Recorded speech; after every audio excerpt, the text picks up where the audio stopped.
He said that when he fought Tank, he was drained. What?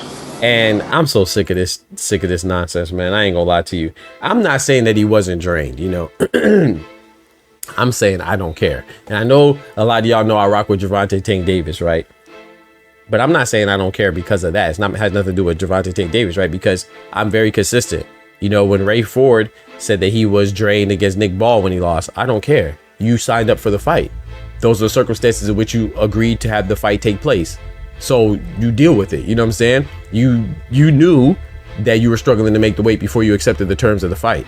And you thought that you were good enough to still beat the person. So say with Frank Martin and Gervonta Tank Davis, you signed up for that. I don't want to hear about no you were drained or nothing like that, because, and I'm not saying it's not true now. I think it is true with Ray Ford that he was drained and compromised. I think it was also true with Frank Martin that he probably was, because now he's moving up to 140. So, and just like Ray Ford, he moved up after that fight as well. You know, even Ryan Garcia, I thought he's full of crap because he fought at 135 and he even got the chance to fight at 136, which is an extra pound. I don't want to hear about anybody being drained. You know what I'm saying? But it just looks crazy when you never fought at the weight class above, but then you say you're drained, you know? Like, so Ray Ford has never fought at 130, if I'm not mistaken, or he didn't fight at 130 in a while.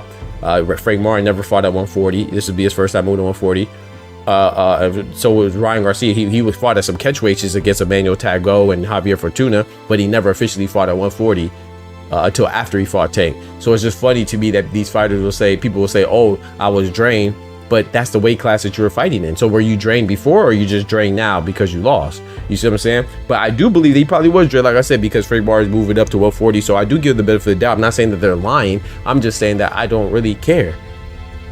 You signed up for it, bro. Like, if you can't make a weight, move up. I don't care how much money you're getting or whatever else that makes this attractive for you to stay there. Move up, because you're gonna regret it if you lose. You know what I'm saying? Of course you're gonna feel like you compromised yourself, and you probably did, but at the same time you thought it was worth it and you thought you had the chance to win, because I got to give you the benefit of the doubt of being a warrior. I don't think that you just thought that you couldn't overcome what was in front of you, especially when you're an undefeated guy like Frank Martin was. Shout out to the Ghost. So if you were undefeated, I'm pretty sure that you were confident that you could win, and now that you didn't win, now you're saying you're drained. Now I will say this though, in his defense, he didn't say it, oh yeah, I lost, that's why I lost. So I'll give it, he didn't say that's why he lost. He just said that's how he felt, and he felt like that's why he got tired a little bit early, which is kind of saying if I did get tired, I might have did better. You know, I might have done better.